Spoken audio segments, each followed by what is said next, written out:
Hello and welcome into our Wednesday evening Bible study. We're continuing our Joshua Mentality series that we have been doing. We are on part 5. Hope all of you are having a great week. We miss all of you and we can't wait to see you on Sunday morning. Joshua chapter 1 verses 2 through 3 says, Moses, my servant, is dead. Now therefore arise, go over this Jordan, thou and all this people, unto the land which I do give to them, even to the children of Israel. And notice this, every place that the sole of your foot shall tread upon, that have I given unto you, as I said unto Moses. In the Hebrew, Darak, D-A-R-A-K, means to tread. It's a command that means take up your weapons and fight. It's a command still used with the Israeli army today. Joshua chapter 3 verses 3 through 4 says, And they commanded the people, saying, When ye see the ark of the covenant of the Lord your God, and the priests, the Levites, bearing it, then ye shall remove from your place, and go after it. Yet there shall be a space between you and it, about 2,000 cubits by measure. Come not near unto it, that ye may know the way by which ye must go. For ye have not passed this way heretofore. So transitions are difficult, but transitions are necessary if we are to be all that God has called us to be.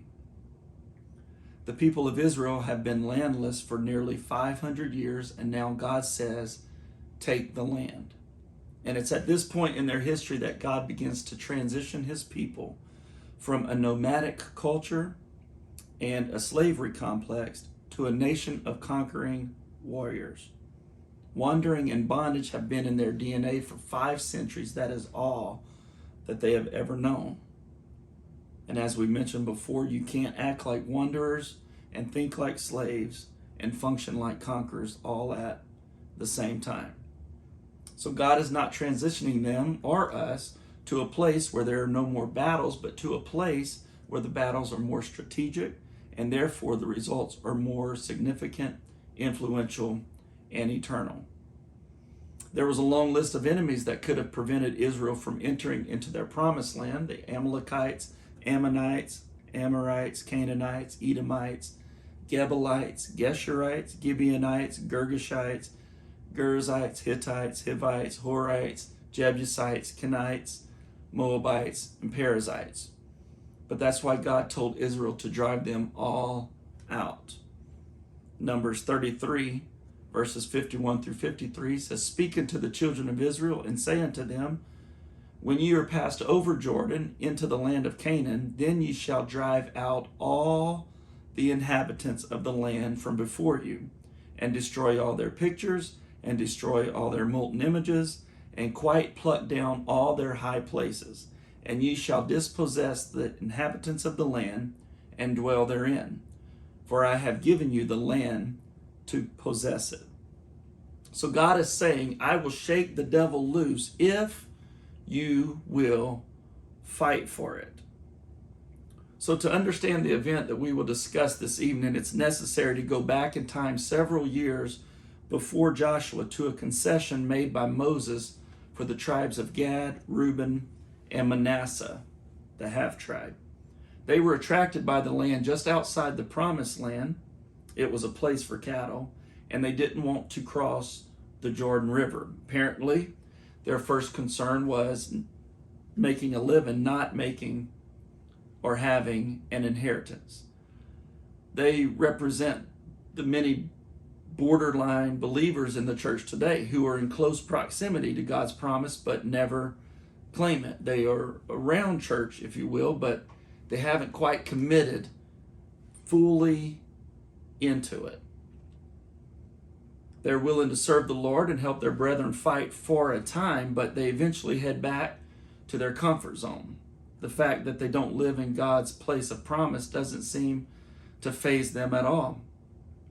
Numbers 32, 5 through 7 says, Wherefore they said, If we have found grace in thy sight, let this land be given unto thy servants for a possession, and bring us not over Jordan. And Moses said unto the children of Gad and to the children of Reuben, shall your brethren go to war, and shall ye sit here? And wherefore discourage ye the heart of the children of Israel from going over into the land which the Lord hath given them? Only 9.5 tribes inherited the promised land. Joshua 14:2. By lot was their inheritance, as the Lord commanded by the hand of Moses, for the 9 tribes and for the half tribe. Their agreement with Moses was, we will live here, but we will help you fight there.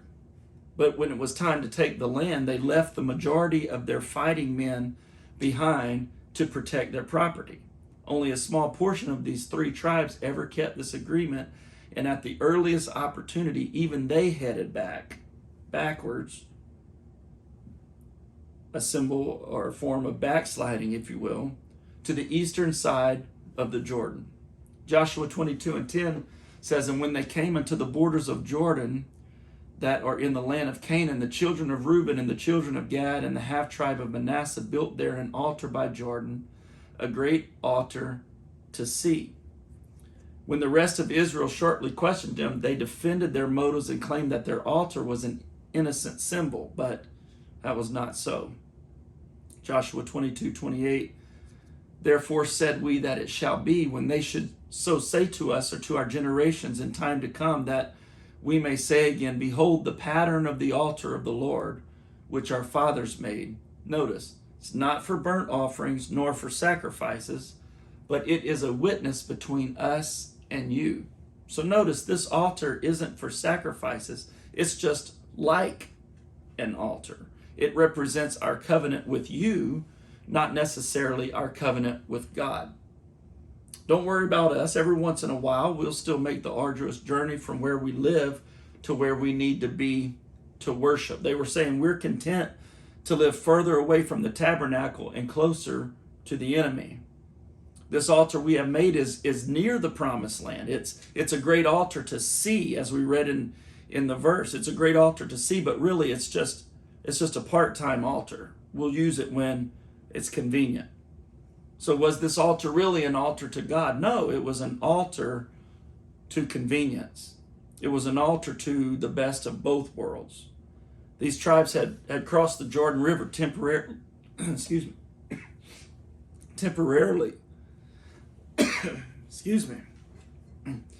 into their promise and then gone back again. I got something in my throat. Moses and Joshua let them settle for less, and it eventually killed them. The choice of the 2.5 tribes may have been good for the cattle, but it was disastrous for their children. Because they lived just outside the promised land, these tribes became a buffer zone between Israel and the heathen nations around them. Of course, that location made them extremely vulnerable to military attack and to ungodly influence. And both of these liabilities eventually brought about their downfall.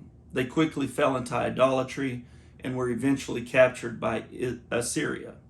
They ended up not only losing their promise, but losing their possessions as well.